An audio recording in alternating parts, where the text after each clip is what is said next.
Jogging కి వేళాయరా, ప్రకృతిలోకి పయనమవ్వరా? పూర్తి వివరాలకు చదవండి రేపటి సాక్షి హైదరాబాద్ ఎడిషన్. ఇప్పుడు మరి ఇంపార్టెంట్ ఏంటంటే ఈ 28,000 కోట్లు మనకి ఏదైతే ఎఫ్ఆర్బిఎం లిమిట్కి మించి అప్పు చేశారో చంద్రబాబు గారు ఆయన దిగిపోయే టైంకి, దాన్ని నెక్స్ట్ ఫైనాన్షియల్ ఇయర్లో జగన్ గారు వచ్చిన తర్వాత దానికి అడ్జస్ట్ చేసుకున్నారు. ఎఫ్ఆర్బిఎం లిమిట్లో మనకు రావాల్సినటువంటి సీఎంగా జగన్ గారు వచ్చిన తర్వాత ఆయన తీసుకోవాల్సిన అప్పు కూడా దానికి అడ్జస్ట్ చేశారు.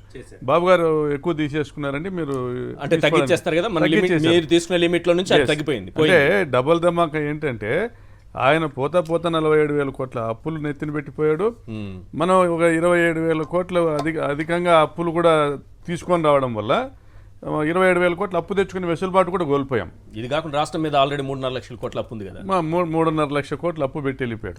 మరి జగన్ గారు వచ్చిన తర్వాత ఇప్పుడు కంట్రోల్ ఆడిట్ జనరల్ అని ఉంది, కాగ్ ఇచ్చిన నివేదిక ప్రకారము 6,46,000 కోట్లు, అంటే రాష్ట్ర ప్రభుత్వము పబ్లిక్ క్రెడిట్స్ వచ్చేసి 4,94,000 కోట్లు ప్లస్ గ్యారంటీస్తో కూడా కలిపితే 6,40,000 కోట్లు.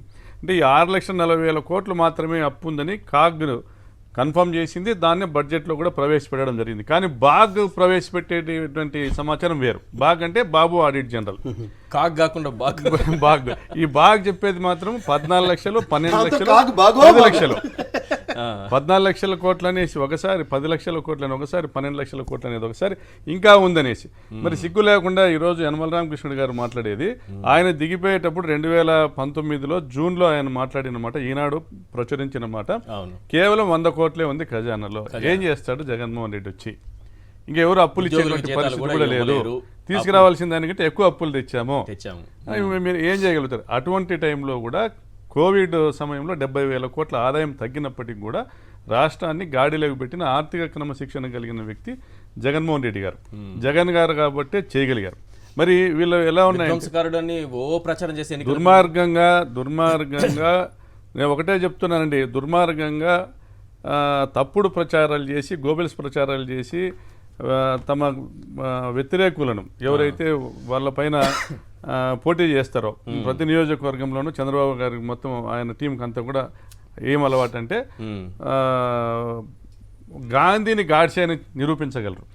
ఎందుకంటే వాళ్ళ చేతుల్లో ఛానళ్ళు ఉన్నాయి, వాళ్ళ చేతుల్లో పత్రికలు ఉన్నాయి, ఒకరికి 100 మంది మాట్లాడతారు, social media, yellow media, ITDP ఇవన్నీ ఉన్నాయి.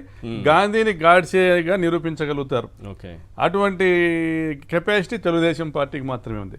మరి గమనిస్తే ఆయన ఇచ్చిన వాగ్దానాల ప్రకారం 74,000 కోట్లు కావాలా సంవత్సరానికి, కేవలం ఆ సూపర్ 6 అమలు చేయడానికి, పెన్షన్లు ఇవ్వడానికి 74,000 కోట్లు ప్రతి సంవత్సరం కావాలా. కానీ ఈరోజు బడ్జెట్లో మీరు లెక్క పెడితే 5,300 కోట్లు తల్లికి వందనము, 1,000 కోట్లు వ్యవసాయానికి పెట్టుబడి సాయము, 900 కోట్ల రూపాయలు సింగిల్ సిలిండర్, 850 కోట్లు సింగిల్ సిలిండర్, అంటే 7,200, 7,300 కోట్లు.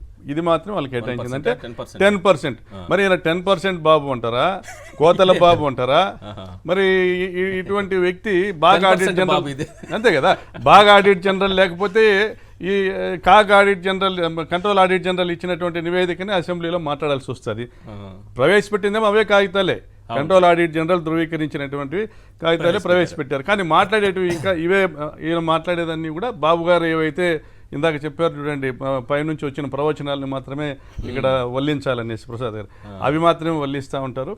వీళ్ళు ఎలక్షన్ల ముందు అన్నీ కూడా చెప్పింది కోతలు, ఎలక్షన్ల ముందన్నీ ప్రజలకు ఇంపుగా కోతలు కోసారు. ఇప్పుడు వచ్చిన తర్వాత ఆ పథకాలకు కోతలు వేశారు, ఆ పథకాలన్నీ కోసేశారు. మనం ఈరోజు గమనిస్తే కొత్త మాటలన్నీ చెప్తారు ఈ చంద్రబాబు గారు.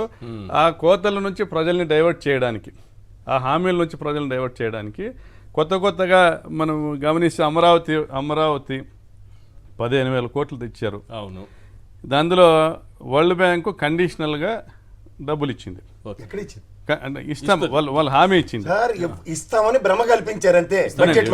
ఇది కూడా నేను చెప్తాను, ఏషియన్ మర్కంటైల్ బ్యాంక్ నుంచి కానీ లేదంటే వరల్డ్ బ్యాంక్ నుంచి సహాయం అందిస్తారు, అప్పు ఇస్తే.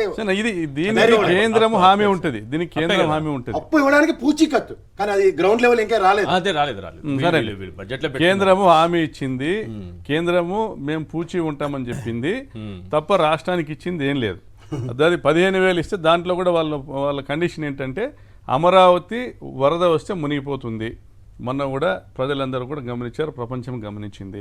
కాబట్టి ఈ వరద నివారణ చర్యలకి అమరావతి మునిగిపోకుండా ఉండడానికి ముందుగా మీరు దానికి సంబంధించినటువంటి కన్స్ట్రక్షన్ యాక్టివిటీస్ చేయాలి.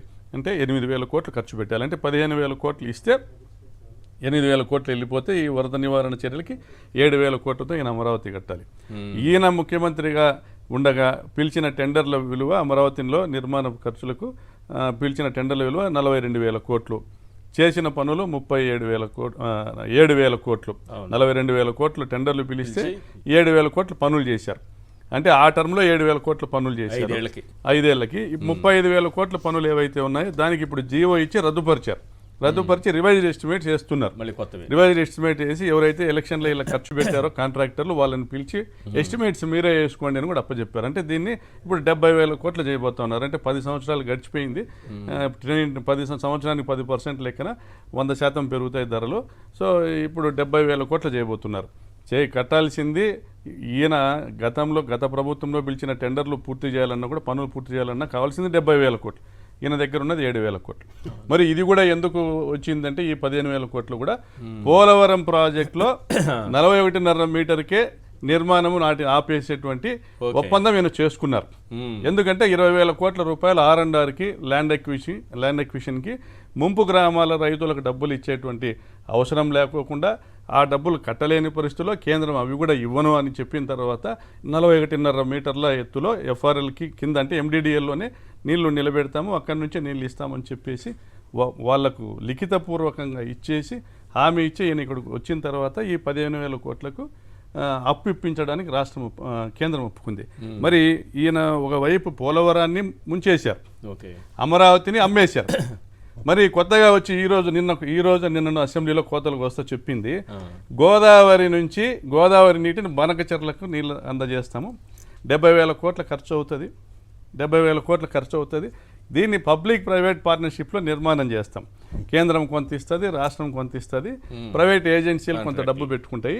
25 ఏళ్ల పాటు రాయలసీమ ప్రాంతంలో రైతులకు నీళ్ళు ఇస్తాము. వాళ్ళ దగ్గర నుంచి ఆ నీటి తీరువా కానీ నీటి శిస్తు కానీ వసూలు చేస్తాం, డబ్బులు వసూలు చేస్తాం నీళ్ళు ఇచ్చేదానికి. టోల్గేట్ లాగా వాటర్ మీటర్స్ పెట్టి డబ్బులు కలెక్ట్ చేస్తామని అసెంబ్లీలో చెప్పారు. అంటే ఈ దేశంలో ఏ ముఖ్యమంత్రి అయినా కూడా సాగునీటి ప్రాజెక్టులు నిర్మిస్తాము, మీ దగ్గర నుంచి మీరు డబ్బులు కట్టాల్సి వస్తుంది మాకని అన్న పరిస్థితి అంటే అంత దిగజారిన పరిస్థితి. అంటే రాష్ట్రంలో అభివృద్ధి జరిగేటువంటి పరిస్థితి లేదు. నిధులు ఎంత ఉన్నాయి, రాష్ట్రానికి ఎంత FRBM లిమిట్ ఉంది, ఎంత అప్పు తెచ్చుకోగలుగుతామని చంద్రబాబు కంటే బెటర్గా ఎవరికి తెలియదు. తెలిసినా కూడా నోటికి వచ్చిన అబద్ధాలు చెప్పారు కేవలము ముఖ్యమంత్రి కుర్చీ ఎక్కడానికి. ఇందాక అన్నారు ఆయన 1000 అబద్ధాలు చెప్పాను పెళ్లి చేయాలని. ఈరోజు ఆయన 1000 అబద్ధాలు చెప్పి ఈరోజు అందరికీ పెళ్లి చేస్తున్నారు, ప్రజలకు పెళ్లి చేస్తున్నారు. అంటే ఈ రోజున్న పరిస్థితిలో ఎంత దుర్మార్గం అంటే సాగునీటి ప్రాజెక్టులకే మీ దగ్గర వసూలు చేస్తాం. మీరు మంచి రోడ్లు కావాలనుకుంటే మీరు టోల్స్ కట్టాల్సిందే. మీరు ఈరోజు రాష్ట్రంలో ఏం నడుస్తూ ఉందండి? గుట్కా, మట్కా, మందు, చుక్క, పేక, ముక్క, వీటిలో మీరు అందరూ కూడా మునిగి తేలండి. మా వైపు దోపిడీ మేము ఏదో చేస్తాం, అదేనే చంద్రబాబు చిట్కా, అది మీకు అనవసరం.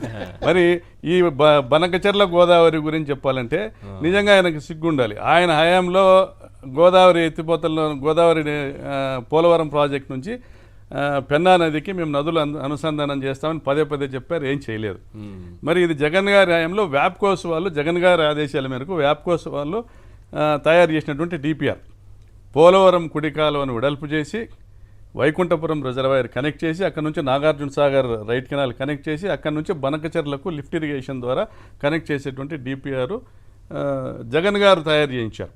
కానీ మన ప్రభుత్వంలో ప్రచారం లేదు, జగన్ గారు చేసిన పనులు ప్రచారం లేదు. ఈయన పవర్ పాయింట్ ప్రజెంటేషన్ ఇచ్చేసి చూపిస్తా ఉంటే ఆహా ఓహో అనేసి పక్కనంతా మంది మార్బల్లంతా భజన చేస్తూ ఉంటే ఇది చూడడానికి ప్రజలు పిచ్చోళ్ళు, చంద్రబాబు మాత్రమే మేధావి అనేటువంటి పరిస్థితి.